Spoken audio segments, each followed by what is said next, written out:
Hello students, आज हम लोग प्रश्नावली 9B पे हैं और क्वेश्चन नंबर है 9। कह रहा है 1.2 मीटर लंबी एक लड़की भूमि से 88.2 मीटर की ऊंचाई पर एक क्षैतिज रेखा में हवा में उड़ रहे बैलून को देखती है।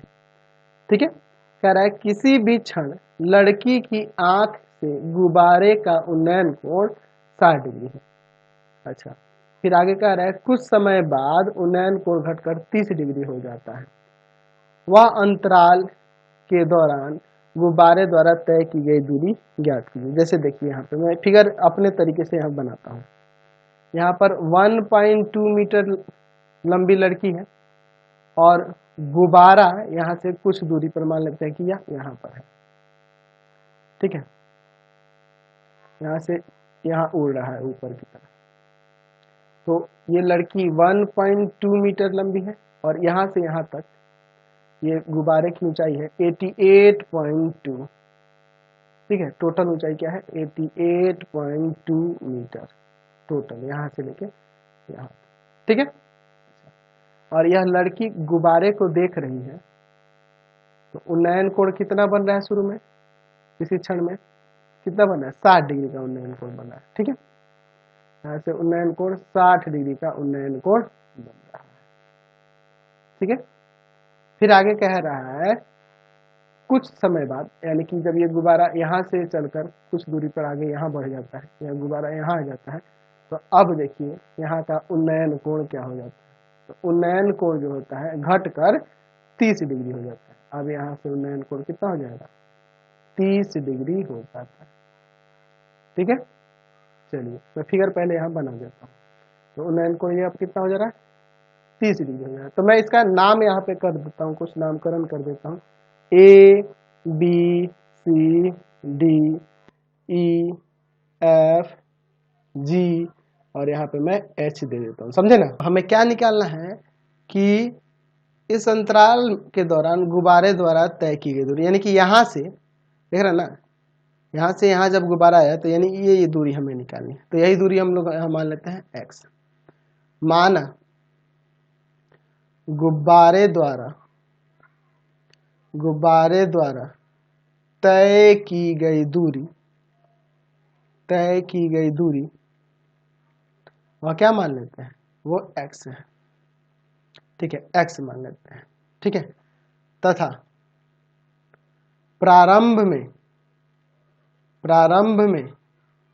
गुब्बारा लड़की से y मीटर दूरी पर था।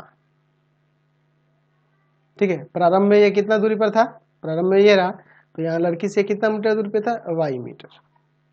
ठीक है, समझिए। अब ये तो आपका लंब होगा, ये भी लंब होगा 90 होगा और यहाँ भी लंब होगा।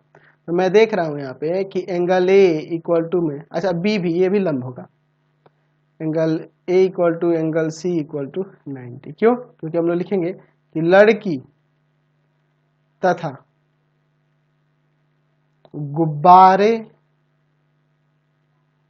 गुब्बारा तल पर लंबवत है। ठीक है, इसलिए ऐसा कर रहे हैं। ठीक, अच्छा यहाँ पर हम लोग लिख सकते हैं कि यहाँ पे एंगल GDC भी 90 होगा। GDC ये भी 90 होगा। ये हमने यहाँ पे लंब खींचा है ना जी, ये कोण को दिखाने के लिए रचना की है इसकी। ठीक है, तो इसलिए हम लोग कह सकते हैं कि ACDG एक आयत है। तो आयत के आमने सामने की भुजाएं बराबर होती हैं। तो यहां से अगर मैं AG की बात करूं, अच्छा इसी प्रकार ऐसे भी लिख सकते हैं, इसी प्रकार ABHG भी एक आयत है।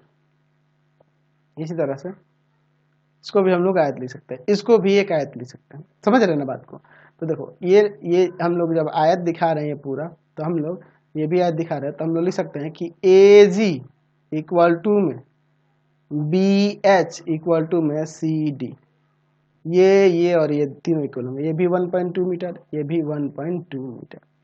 ठीक है, तो अब देखिए ये तीनों 1.2 मीटर हो जाएगा।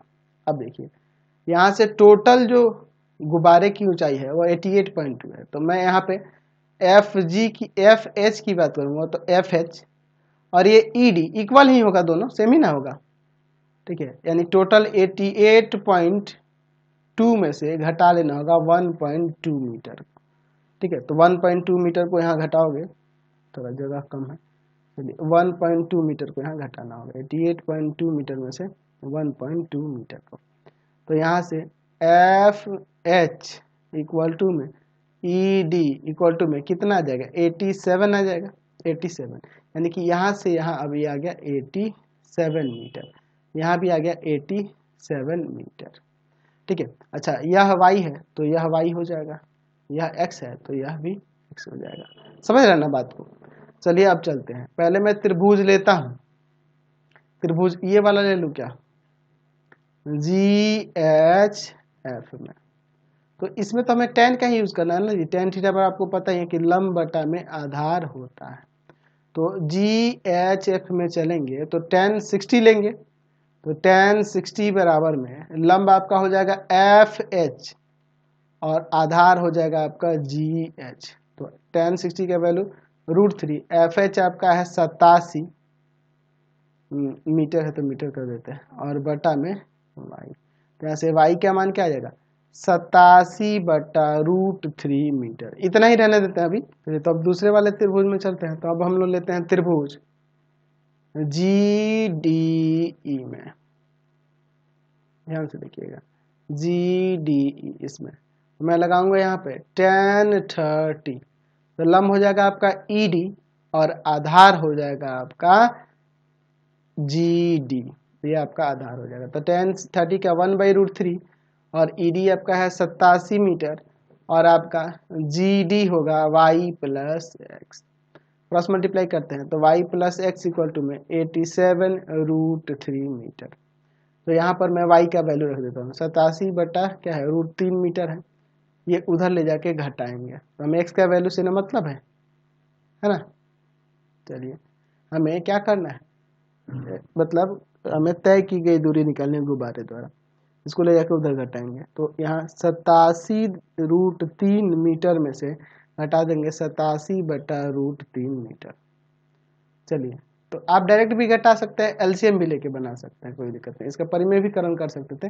चलो ना एलसीएम ही ले लेते हैं, लास्ट में परिमेयीकरण कर लेंगे। √3 यहाँ देखिए, यहाँ कुछ नहीं तो नीचे एक है, एक में इससे भाग करेंगे तो √3 और √3 जाके आपका गुना करेगा 87√3 में √3 से, तो √3 में √3 से गुना करेंगे तो 3 हो जाएगा, और 87 में 3 से गुना करेंगे तो आपका कितना आ जाएगा, देखो 7 × 21, 2, 8 × 24, 25, 26, 261 माइनस का यहाँ पे इसमें भाग करेंगे आपका एक आएगा, एक जाके 87 में गुना करेगा 87 मीटर। चलिए अब इसे सॉल्व कर देते हैं तो क्या हो जाएगा यहाँ, तो अब आ जाएगा यहाँ पर x इक्वल टू में घटाने पे आ जाएगा आपका 174/√3 मीटर। तो इसके हर का परिमेयीकरण कर देते हैं तो 174/√3 है, तो √3 से ऊपर भी गुना और नीचे भी गुना, तो यहाँ से हो जाएगा, ठीक है, x बराबर में 174√3 और बटा में 3 मीटर, 3 से इसको काटेंगे 58 बार में कट जाएगा, यहाँ से x बराबर में आ जाएगा 58√3 मीटर। इसलिए लिख सकते हैं कि गुब्बारे द्वारा तय की गई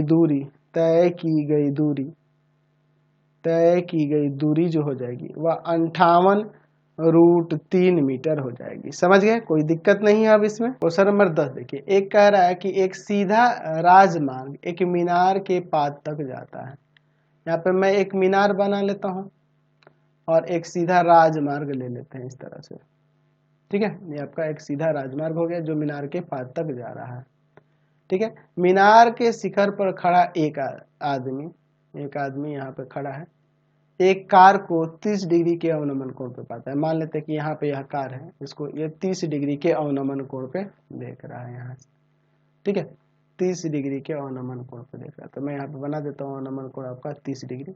अब देखिए आगे, फिर उसके बाद क्या कह रहा है कि जो मीनार के पाद की ओर एक समान चाल से चलती है, यानी कि यहाँ से कार इधर की ओर चल रही है, मीनार के पास की ओर चल रही है, इधर की ओर कार आ रही है। 6 सेकंड बाद कार का अवनमन कोण 60 डिग्री हो जाएगा। ऐसा मतलब 6 सेकंड बाद जब ये इधर चल रही है तो 6 सेकंड बाद कुछ दूरी तय करेगी ना। मान लीजिए अब यह कार यहाँ पहुंच जा रही है, ठीक है, तो यहाँ पर आपका अवनमन कोण कितना बन जाता है, 60 डिग्री का, ठीक है। तो कह रहा है कि इस बिंदु से यानी कि यहाँ से पाद तक, मीनार के पाद तक पहुंचने में कार द्वारा लिया गया समय ज्ञात कीजिए, ये हमें निकालना है। तो मैं यहाँ नाम देता हूँ ए बी सी डी। मैं मान लेता हूँ कि माना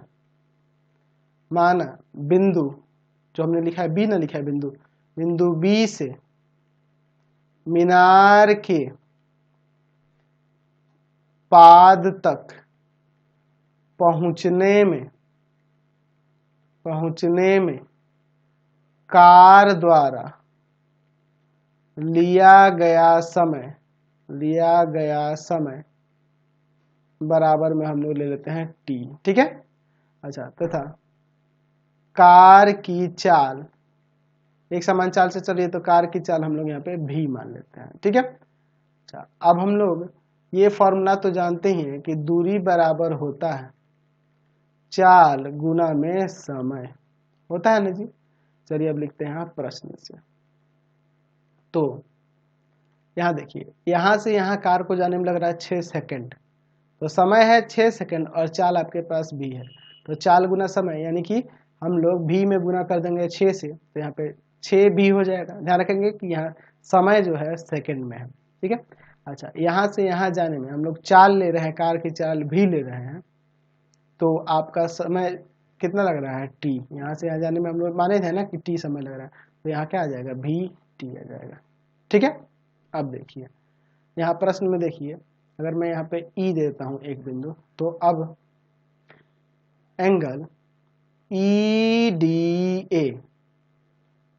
डी ए बराबर हो जाएगा एंगल डी ए सी के, एंगल डी ए सी के। ऐसा क्यों, क्योंकि हम लोग देख रहे हैं ना कि ये क्षैतिज है, ई डी समांतर होगा ए सी के, तो ये दोनों कोण बराबर हो जाएंगे कैसे, एकांतर अंतः कोण से, तो ये आपका 30 डिग्री हो जाएगा, ठीक है।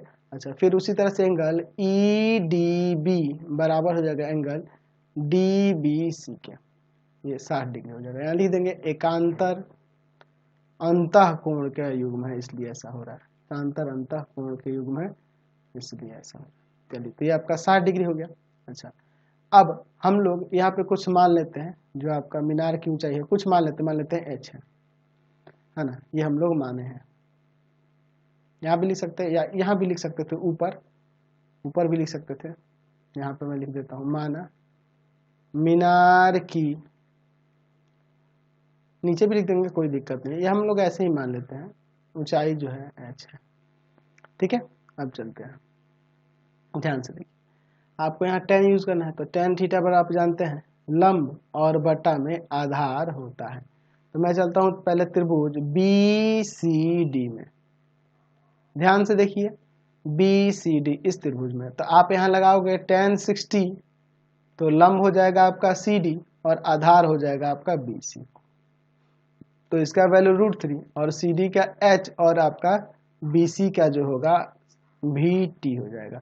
तो h बराबर में यहाँ √3 VT हो जाएगा, इसे मैं समीकरण 1 मान लेता हूँ। अब चलता हूँ दूसरे त्रिभुज ए सी डी में, देखिएगा ए सी डी इस त्रिभुज में चलता हूँ, तो tan 30 लंब हो जाएगा आपका यह सी डी और आधार हो जाएगा यहाँ से यहाँ यानी ए सी, ये 1/√3।